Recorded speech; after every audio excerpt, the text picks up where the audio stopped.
виждал съм хора, майстори в кавички, които са стълбата и търкат на. За мен това е недопустимо. Навсякъде трябва да препоръчвате да се работи с телескоп. Защо е хубаво винаги да се работи с телескоп? На малките площи и яхти се работи без телескоп с дръжките и сятки. Когато работите по този начин на голямо, първо ръката ви пред мишницата поема целият това. Една е такава, най-вече ръката ви блокира, после рамото. Второ, вие правите снат. Не може да направите цялото, защото трябва да клякате, трябва да правите и така.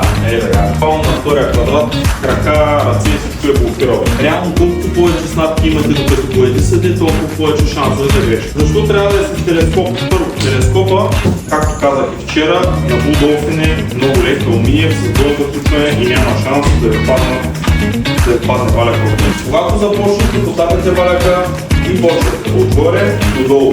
Виждате, няма клякане, няма усилия, няма напад. И е много по-лесно за вас. Много по-продуктивни сте и не се измаряте. Затова винаги с телескоп, особено тавани, задължително. Защото виждал съм хора, майстори в кавички, които са стълбата и търкат на. За мен това е недопустимо. Навсякъде трябва да препоръчвате да се работи с телескоп.